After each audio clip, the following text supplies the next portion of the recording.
Hello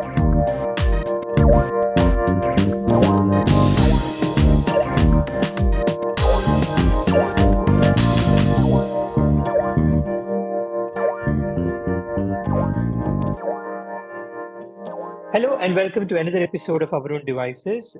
This time, we are going to talk about a topic we really haven't touched upon in our own devices so far.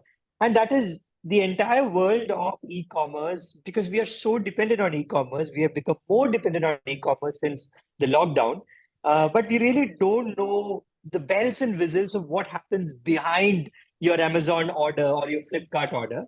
To talk about that, we have Kapil Makhija, who is CEO of Unicommerce. Now, I'm sure Unicommerce is maybe not a company everybody is familiar with, but maybe the services we have all used. So, Kapil, can you just start by giving a rough idea of what does Unicommerce actually do? Great. First of all, thanks for having me here. It's a pleasure. So Unicommerce is a backbone for e-commerce. What we do is we power post-purchase experience for a brand. So when a consumer is ordering online, either on the brand website or Flipkart or Amazon, right from the time the consumer places the order till the time the consumer receives the physical good in his or her hand, we control the entire journey. It's our tech which is powering this journey. So we're powering about 20% of India's e-commerce volumes today. So if you're shopping from any brand out there, you're essentially interacting with the Unicommerce tech stack.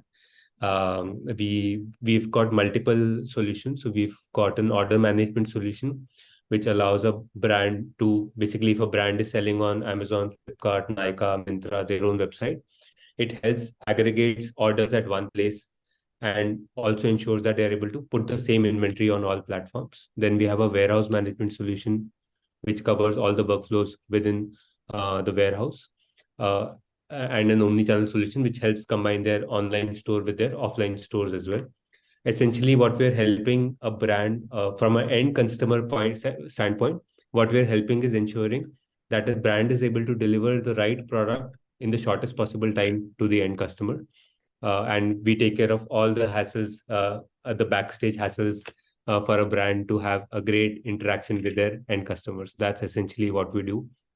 So if you were to draw a parallel, we are essentially a writer in a great movie. So the audience will always remember the dialogues, but the writer probably goes unnoticed. So in ensuring that a brand is able to deliver a great customer experience, we are essentially powering all the backend that's happening behind. Yeah, so actually you're doing all the screenplay and the dialogue writing, but that is all data, right? That's pretty much it's a data game, right? If I get it right, so it's understanding where you have inventory, where you need to deliver it from, where is which is the best warehouse to deliver a certain person, and whether that warehouse has the thing that you need to deliver. Is that right? Data plus operational processes. So being able to manage the entire supply chain workflows. So once you've got the order, you have to generate the invoice, which carries the product details. You have to generate the shipping label, which gets pasted on top of the box, which gets delivered to the end customer. So some of this operational stuff is also done through the software so that it becomes easier for a brand because they deal with multiple platforms. So we shield complete complexity of dealing with multiple platforms. So they can deal with a single interface. So how challenging is it, or what are your biggest challenges in managing something like this, especially in a country like India, which is so complex, and from a logistics perspective, Yeah. there are still a lot of areas which have not really been explored, right? Like, I know, for instance, like 3-4 years back, you could not place an Amazon order to maybe your parents in certain parts of the country, and maybe Exactly. you still can't, though, I guess the gap has been bridged to a large extent, but certain things still cannot be delivered in certain parts of the country. So it is Hmm. still a challenging proposition, right? Hmm. Yes, it is. But and like you rightly pointed out, e-commerce is like the e-commerce landscape is fairly complicated. Today, a brand has to interface with multiple platforms. So it's not just a website. It's not only Flipkart, Amazon, right? Today there are 7 major platforms, and there are plethora of other platforms that are available. Today we are integrated with 120 plus demand channels. So it's not only the likes of Flipkart, Amazon, Myntra, Meesho, Ajio, Nykaa. There are smaller platforms which work actually reasonably well for a niche category. So being able to interface with those, and then as you pointed out, to be able to ensure that you're able to deliver to almost all the pin codes that are there, you need to interface with multiple logistics partners. So for a brand today, it can, without a technology like ours, it becomes very challenging for a brand to interface with all these ecosystem players. We are simplifying this interface for a brand, saying that you just need to interface with us and we will take care of all the integrations that are there with the ecosystem players. We've got 200 plus integrations today across marketplaces, logistics partners, ERP players, point of sale players, and logistics includes both individual logistics players like Delivery, Blue Dart, etc., but also aggregators like ShipRocket, Picker, ShipDelight, and many others. So I think that is something that we are simplifying for a brand, so that today a brand can focus on just delivering a superlative experience to their customers, and customers can seamlessly interact with the brands. The rest of the hassles are taken care of our tech. So, e-commerce per se in India has also evolved in, let's say, the past year, where you have the Blinkit kind of services also coming in, right? 10 minutes, 5 minutes, 20 minutes, depending on where you are. Is that also a space where you guys are involved? So I think we've seen the impact of that on customers demanding same-day delivery, next-day delivery, even for discretionary categories like fashion. Yeah. So Blinkit is more for household essential stuff, right? But we've seen the impact of that on discretionary spends as well. So there, to ensure, like I said in the beginning, to ensure that brands are able to deliver faster, they require like ours, because if they were to do this manually, they will end up taking a lot more time. And that's why we've seen, over particularly in the last couple of years post-pandemic, we've seen brands becoming omni-channel. The customer was always omni-channel, right? You always either looked up products online, but you wanted the touch and feel, so you went to an offline store, or you probably liked a product offline, but you always checked the prices online, because 5-6 years ago, online was only about discounted prices. But now it has become part of core experience. So over the last couple of years, we've seen brands also becoming omni-channel, and which is one of the products that we have. Today, a brand is combining offline and online inventory. So if a customer is ordering online, it can be delivered from an offline store. FirstCry and Lenskart are classic examples of digital first brands who have done this. But now we see even traditional brands taking this route as they are going D2C and omni-channel. And that's the change. And that is only like that helps them power the same day delivery, next day delivery.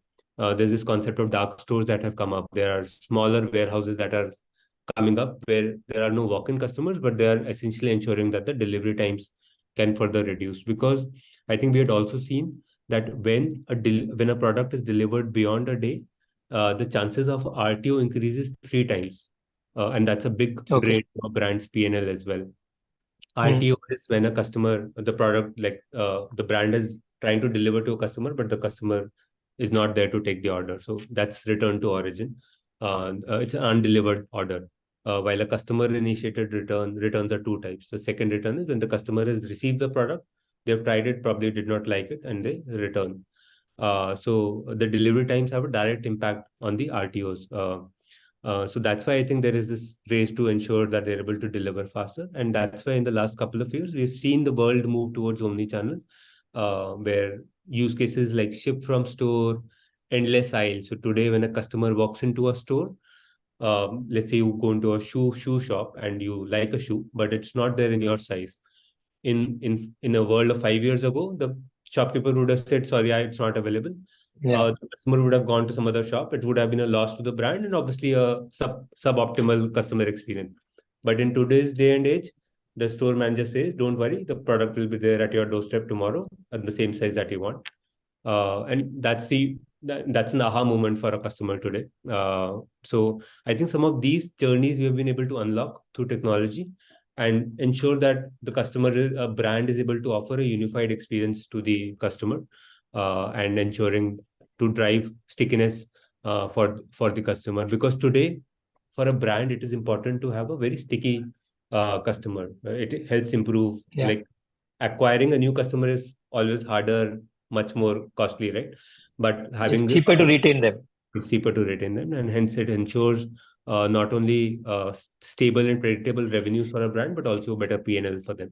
I've read that especially in the US and some parts of the US, maybe not even in all across the US, that you are now even going into a situation where Amazon is trying to predict what an order could be from a certain customer, so that you are able to fulfill it even faster, right? Right. Because which also means there is a lot of data crunching, maybe use of AI to say that, okay, certain part of New York, every 3 weeks you have these kind of orders. So so you stock up even before there is demand, because you are in a way like a predictive analysis of what kind of demand to expect. So Yeah. is that kind of technologies and thinking also coming into the Indian market? Oh, yes. So artificial intelligence, obviously, e-commerce has become a mainstream industry now. So artificial intelligence Mm. is quite pervasive. So there are a lot of demand forecasting channels or avenues that brands today try and figure out where are the pockets of demand, and there are industry wide cuts available. So we also keep publishing our reports about which are different pockets which are seeing, let's say, certain like for a particular category, this is the growth percentage, which are the pockets that are growing well, through which the brands can plan their supplies. There is AI in, for example, in our tool, there is AI in allocation. So when an order gets placed, we determine the best possible store or warehouse that will be fulfilling that order. So we use the past data of logistics providers' performance to determine which is the right logistics partner, which is the right store location to be able to fulfill that order. So we use AI in that allocation. There is use of AI in personalization today. So when a customer is viewing a store, there's a lot of personalization that's going in to ensure that the chances of propensity of a customer to buy a particular product increases. Yeah. There is AI in post purchase experience. So a lot of support queries are handled by AI chatbot today. And the customer and they are so advanced that the customer is not able to figure out that they're not talking to a human. There are, I think, just like in certain areas, I'm seeing India leapfrogging some of the innovations that are there in the US as well. So I think, given the scale at which e-commerce operates today, we see AI being pervasive across different parts of the value chain, whether it's post-purchase, Yeah. pre-purchase, all of them. And I remember a conversation I had with the founder of one of the early e-commerce companies in India, which used to at that time handle only shoes. And again, he was sitting in Gurgaon, and he said, you'll be surprised to note that my most expensive shoes sell in tier 3 and tier 4 cities. And I was surprised. But he said there is no surprise here. See, a person sitting in Gurgaon, South Bombay, South Delhi can walk into a store and buy that brand. Exactly. But if Exactly. you're in Vijayawada or in those kind of towns, you really can't. Your closest place to buy that brand is maybe 1,000 kilometers away. Yeah. And that is where the demand. So he said, as soon as I bring in maybe an Italian shoe brand, it just sells off. And I've seen that maybe the entire order goes into one part, one state, right? Yeah. Because there is a little bit of a domino effect happening, because your friend has bought it, everybody wants to buy, that kind of a thing. Exactly. But are you Exactly. seeing these kind of interesting trends again emerge from the Indian market? Because again, you have there's been a big spike post COVID, of course, Yeah. like, as the lockdown opened and people moved to online for their primary thing. But it Hmm. also opened up for these tier 3, tier 4 cities too, right? Like, their access to things, what they could buy. Like, you can order a biryani from Hyderabad sitting in Delhi now. Yeah. Yeah, these kind of things. And since you have that kind of insight, being this Yeah. aggregator of demand and supply in a way, so if you could just tell us about what are the interesting insights you're seeing in India? So we have, in fact, particularly on the tier two, tier three versus tier one or metros, actually post-pandemic, we've seen consistently the smaller towns growing faster. I think only Faster, yeah. this year we've seen tier one kind of getting the growth rates back, but tier two, tier three towns have grown faster. One, obviously, as you rightly pointed out, some of these consumers did not have access to the brands before, and e-commerce made it possible for them to get access. And it was also partly driven by the fact that some of the workforce that was there in the metros due to lockdowns, they had gone to their hometowns, and obviously they were used to a certain lifestyle, certain brands, so they made them more visible, and that also partly led to growth. But we've seen a lot of aspirational youth from some of these cities wanting to try out new brands, and that was really an untapped market.